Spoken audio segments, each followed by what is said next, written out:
मुंबई महापालिकेच्या कारभारावर भाजप नेतृत्व नाराज झाले। मनपामधील पक्षांतर्गत गटबाजीची वरिष्ठ नेतृत्वाकडून दखल घेण्यात आली आहे। ऋतू तावडे भाजप संदर्भात होणाऱ्या वादाची नोंद घेत आहेत। अंतर्गत वादांना खतपाणी घालणाऱ्या नेत्यांवर आता काय कारवाई होणार हे पाहणं महत्त्वाचं ठरणार आहे।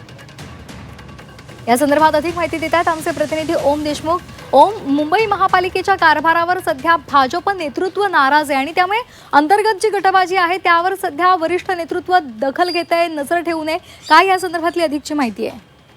अगदी बरोबर आहे श्वेता। खरं तर मुंबई महापालिकेत सत्ता येऊन उणेपुरे 8 महिने झालेले असताना भाजपनं या सगळ्या महापालिकेमधलं जे अंतर्गत राजकारण आहे त्याला खूप मोठ्या प्रमाणात वाव आलाय। या सगळ्या कारभारावरती भाजपचं राज्य नेतृत्व हे प्रचंड नाराज असल्याची माहिती समोर आली आहे। या सगळ्या गटबाजीची भाजपच्या नेतृत्वाकडनं दखल घेण्यात आली आहे। महापौर असतील किंवा भाजपच्या एकंदर कारभारावर होणारे आरोप, त्यामुळे पक्षाच्या इमेजवरती कुठेतरी डाग बसतोय अशा प्रकारची भावना नेतृत्वाकडनं निर्माण झालेली पाहायला मिळते। या सगळ्या बाबतीत ज्या नेत्यांकडनं जाणीवपूर्वक या सगळ्या गटबाजीला खतपाणी दिलं जाते त्या नेत्यांवर सुद्धा कारवाई केली जाऊ शकते असं देखील कळतंय।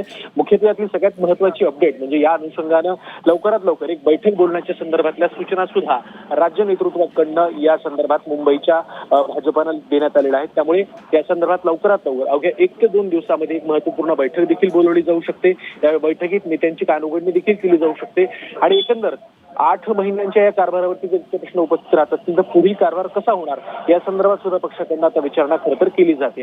त्यामुळे सातत्यानं महापौरांवर होणारे आरोप, त्यातून भाजपची होणारी बदनामी, या सगळ्या गोष्टींवरती आता भाजपचं राज्य नेतृत्व सतर्क झाल्याचं पाहायला मिळतं। त्यातून पुढे भाजप नेमकी काय कारवाई करते आणि कशा पद्धतीनं या सगळ्या गोष्टींचं डॅमेज कंट्रोल केलं जाते हे पाहणं महत्त्वाचं असणार आहे। खरं तर कुठल्याही विरोधकांची गरज भाजपला आता भासत नाहीये, कारण पक्षांतर्गत विरोधकांमुळेच खरं तर ही नाराजी रोज उफाळून येते। त्याचा नेमका फटका कसा बसतोय सातत्यानं आपण बघतोय की महापौर असतील किंवा प्रशासनाच्या वतीने जे कारभार केला जातो त्यावर टीका होते, सातत्यानं कॉन्ट्रोवर्सी क्रिएट होत आहेत। या सगळ्या गोष्टी लक्षात घेता आता या सगळ्या प्रकरणात राज्य नेतृत्वानं दखल घेतली। त्यामुळे नेमकं काय कशा पद्धतीनं डॅमेज कंट्रोल केलं जाते आणि या पुढे तरी कारभारात काही सुधारणा दिसते का हे देखील पाहणं महत्त्वाचं असणार आहे। श्वेता, धन्यवाद ओम, दिलेल्या सविस्तर माहितीसाठी।